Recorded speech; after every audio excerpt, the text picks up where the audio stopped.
정의롭고 품격 있고 합리적인 중도 개혁 보수를 지향하는 방송 뉴스엔진 정답은 없다. 저는 진행자 김혜승입니다. 계엄의 그날 그 이후 대한민국 정치는 끊임없이 혼란스럽습니다. 그런데 한국 정치만큼이나 혼란스러운 것 지금은 개혁신당이 아닌가 싶은데요. 지난 최고위원 회의에서 매스컴에 보여진 그 모습은 사실 너무너무 뼈아프지만 개혁적이지도 새롭지도 않았던 것 같습니다. 오늘 개혁신당의 내홍에 대해서 제가 당사자 두 분을 직접 스튜디오에 모셨습니다. 개혁신당 허은하 대표님 자리하셨습니다. 안녕하세요. 네, 안녕하세요. 네, 그리고 조대원 최고위원님 스튜디오 나와주셨습니다. 안녕하세요. 네, 안녕하세요. 네, 제가 사실 서두에서 그 개혁신당의 당사자 두 분을 놓고 이제 모셔놓고 개혁적이지도 새롭지도 못했다. 뭐 이렇게 얘기를 했어요. 센 발언이죠. 네, 사실은 되게 최고위원회의에서 하도 겪는 일이라. 네, 송구하긴 한데 어쨌든 우리 시청자분들께 두 분의 정식적인 인사도 좋을 것 같습니다. 네, 대한민국의 미래를 위해서 새롭게 당을 창당한 그 개혁신당의 당대표 허은하입니다. 저희 개혁신당은 양당 기득권들이 해내지 못했던 정당 민주주의를 실현하고자 창당했던 곳입니다. 특히 원칙이라던가 기본적인 절차를 지키지 않았던 그런 모습에 제가 화가 나서 또 지켜보시는 분들도 그랬죠. 이준석 당시 대표가 정말 무리하게 원칙을 지키지 않고 절차적 정당성을 다 무시한 채 쫓아내는 모습을 보면서 얼마나 울분을 토했습니까? 네. 그때 제가 지켜봤던 이준석 의원은 그 정치적 가치와 기치에 대해서 긍정적으로 평가했던 분인데 그런 선출된 대표를 선출되지 않았던 중진들이 그리고 그런 뭐 측근들이 몰아낼 때 그 부분에 제가 동의할 수 없었고 솔직히 창피했었습니다. 그렇다면 나라도 이분을 지지하고 서포트 해드려야겠다라는 마음을 가지고 곁에 계속 있었죠. 사실 어떠한 어려움이 있었는지는 요즘에 국힘에서 소신 있는 발언 하는 분들이 당하는 거 보시면 아시겠지만 저 또한 같은 위치였습니다. 그럼에도 불구하고 대한민국 미래 정치를 위해서라도 저는 좀 도와주고 싶었던 마음으로 개혁신당에 왔고 지금도 마찬가지입니다. 저는 개혁신당을 너무 애정하고 너무 좋아하고 사랑합니다. 이곳에 오신 분들은 분명 새로운 미래 정치를 해보겠다. 정치 개혁하고 우리가 양당에서 못했던 것들을 해보자라고 모이신 분들이기 때문에 그 가치를 좀 지켜나가는 그러한 리더십을 발휘해보고 싶습니다. 그런 차원에서 정치 개혁의 일환으로 봐주시고 지금의 모습들은 조금 부끄럽고 죄송합니다만 또 다른 상처를 좀 이렇게 잘 보다듬고 나면 어떻게 조용하게 발전할 수는 없는 거니까요. 네. 어느 순간 더 좋은 일이 있을 거라고 생각합니다. 지켜봐 주십시오. 네, 우리 조대원 최고위원님도 인사 말씀 부탁드립니다. 예, 제가 지난 총선 때 대구에 내려가서 7.38%를 얻어서 43명 개혁신당 완주자 중에 4등을 했습니다.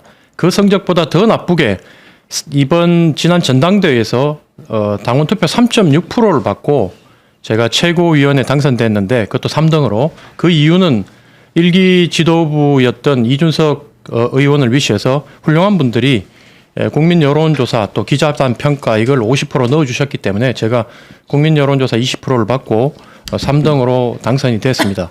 저는 늘 그때 생각했던 게 천하용인이라는 이분들이 당원 투표를 거의 90% 독식하면서 당선되는 걸 보고 저는 이분들이 바라보지 못하는 민심을 20% 저한테 지지해줬던 그 국민의 민심, 우리 개혁신당 당원이 아니더라도 그분들의 뜻을 받들어서 우리가 국민정당, 수권정당, 전국정당으로 나갈 수 있는 길을 놔야 되겠다라고 생각해서 지금까지 활동을 해왔고 이번에 허은하 대표하고 같이 이렇게 제가 어떻게 본의 아니게 허은하 대표 측의 선거처럼 보였지만 이게 바로 국민의 뜻이고 민심이라고 저는 생각하기 때문에 이렇게 허은하 대표 편을 좀 들고 있습니다. 예. 네, 두 분이 지금 인사 말씀에서부터 느껴지는 게 오늘 하실 말씀이 참 많으실 것 같다라는 생각이 드는데 자, 제가 하나하나 네. 질문을 좀 드려보도록 하겠습니다. 일단 첫 번째 질문은 이 질문 드려볼게요. 그 개혁신당의 내홍이 불거진 포인트. 이제 일각에서는 이런 얘기를 합니다. 허은하 대표가 이준석이 아닌 다른 대선 주자를 내기 위해서 조기 대선 국면에서 뭐 이러한 상황이 좀 벌어진 것이 아니냐 뭐 이런 주장이 있더라고요. 여기에 대한 해명부터 들어볼까요? 아니 이런 음해성 발언에 대해서 제가 해명을 해야 된다는 이 자체가 사실은 좀 가슴이 아파요. 네. 저희 개혁신당은 제가 좀 전에 말씀드렸지만 어떠한 기치로 만들어졌는지는 아실 테고 지금의 양당 정치에 대해서 양당제를 좀 타파하고 그를 통해서 어떤 국민 통합을 하기 위해 내가 이 당에 들어가겠다. 그런 분들을 우리가 막을 수는 없을 것 같아요. 근데 오늘 갑자기 그 질문을 백불에서 기자분이 하셔가지고 저는 그런 차원에서 오시는 분들 누구든 환영합니다. 왜냐하면 저희가 이 배를 만들어 놓겠다고 했었거든요. 노아의 방주를 만들어 놓을 테니 누구든 오십시오라는 말은 제가 예전부터 해왔던 거 알고 계실 겁니다. 네. 그렇기 때문에 훌륭한 대선 주자 맞아. 우리 당으로 온다면 우리 당이 얼마나 훌륭한 겁니까? 나는 그 차원에서 답을 드렸는데 알고 보니 지금 앵커께서 말씀하시는 내가 이 일을 일으킨 게 사단을 일으킨 게 또 다른 대선 주자를 키우기 위한 것이다라고 말씀을 하시네요. 참 답답합니다. 우리 당내에서도 훌륭한 분들 많아요. 뭐 조대원 최고도 있고 조홍천 의원도 있고 또 다른 분들도 누구든 그리고 또 어떤 인사는 지금 벌써 대선 후보 나가겠다고 하시는데 뭐 경선을 통해서 진행할 수 있는 거라고 생각을 하고요. 하지만 누가 봐도 이 당은 우선권을 가지신 분이 계십니다. 그리고 우리가 그분을 바라보고 진행했었던 부분들이 있는데 그걸 갑자기 제가 뭐 흔들어가지고 뭘 하겠다라고 하는 이 자체가 제가 좀 답답합니다. 그러니까 사실 그 허은하 대표께서는 처음에 전당대회 때 그 슬로건 자체가 대통령을 만들 사람이었거든요. 그래서 저도 이 얘기를 딱 듣고 너무 뜬금없다라는 그죠. 생각을 했어요. 너무 근데 왜 뜬금없어. 이런 얘기가 나왔을까는 좀 궁금해요. 어때요? 왜 이런 얘기가 나왔을까요? 제가 자료를 찾아보니까 2024년 6월 15일 신동아 인터뷰에서 허은하 대표가 이런 말을 해요. 제목 자체가 이준석만큼 대한민국 위하는 정치인 다시 만나기 힘들어. 이거는 거의 이준석 의원 팬클럽 회장 정도가 해야 될 소리를 하셨습니다. 네. 그리고 평상시에 저하고 최고위원 회의를 해도 제가 이준석 의원보다 뭐 나이가 한참 많고 또 방송을 우리가 예전에 한 1년 정도 같이 했었기 때문에 제가 가끔 이준석 그러고 준석이 그러고 이러면 도리어 저한테 왜 조대원 최고는 되게 실력도 있고 존중받아야 될 분인데 이준석 의원한테 그렇게 함부로 얘기를 해서 이준석 대표를 아끼는 사람들한테 공격을 받느냐. 사적인 자리에서도 그런 호칭을 좀 조심해 줬으면 좋겠다라고 말씀하셨던 분이에요. 근데 이런 분마저도 지금 의심하고 적으로 돌리면 이준석 의원이 어디 가서 대선을 치르겠다는 건지 제가 너무 가슴이 아프고 이제는 나이도 이제 곧 40대 되지 않습니까? 좀 세상을 넓게 보고 크게 볼 때가 됐다.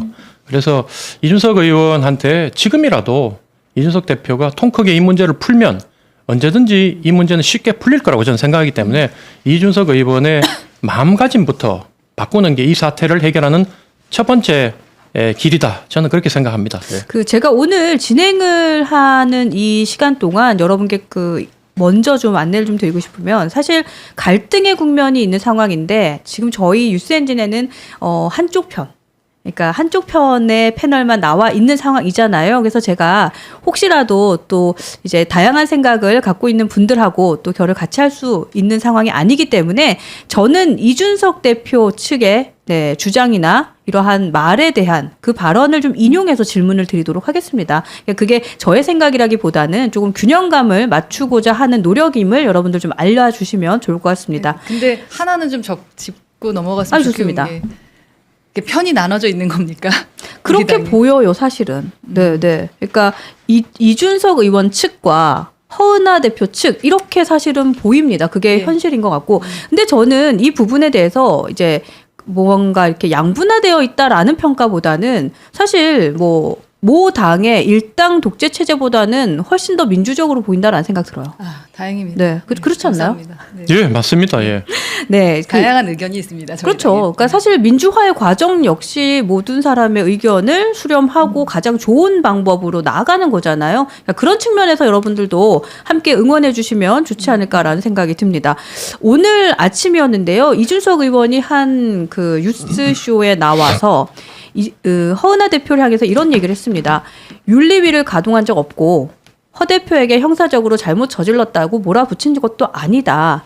이번 일이 터졌을 때 결자 해지했으면 좋겠다. 그러니까 이 정도면 당의 대주주로서 할 수 있는 가장 온건한 표현 아니냐 이런 얘기를 했거든요. 그러니까 이 얘기에 즉슨 나의 책임을 내가 좀 받아들이고 내가 스스로 좀 당대표에서 물러났으면 좋겠다라는 말로 해석이 되는데 여기에 대한 어떤 입장을 갖고 계신지 궁금합니다.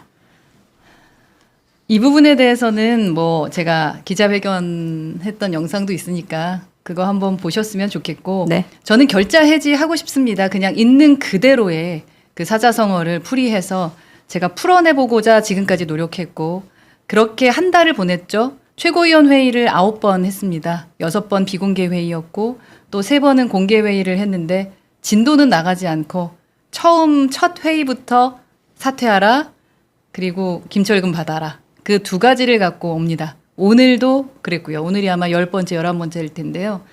저는 어떻게든 이제 해결을 좀 하고 싶은 생각이 있고요. 그래서 뭐 사무처가 계속 성명서를 내는데 사무총장을 임명하고 부총장을 임명하고 이러한 부분들이 있지 않습니까? 그리고 지금 당무 거부를 계속 하고 있기 때문에 아무 일이 되고 있지 않습니다. 그렇다면 사무처 일을 도와줄 수 있는 사무총장격을 모시는 게 필요한데 제가 우선은 이제는 그 약속을 지킬 필요가 없구나라는 생각을 합니다만 사무총장을 그러니까 추천해달라. 네. 최고위원들에게 추천해달라고 했고 당신들이 원하는 분을 하겠다. 다만 기존에 제가 해임했고 그분이 사퇴 의사를 밝혔던 그분은 안 된다라는 말씀을 드렸었던 건데 뭐 진도가 안 나가서 우선은 그래서 부총장을 우선 임명한 겁니다. 왜냐하면 부총장이 사무총장에 대행을 할 수 있으니까 혹시 추천할 수 있으니까 기다린 거였는데요.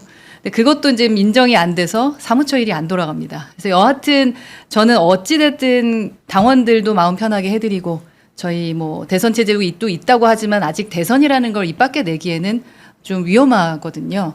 저희끼리의 준비를 해 나갈 수 있도록 노력을 좀 해보고자 했는데 잘 안 됩니다.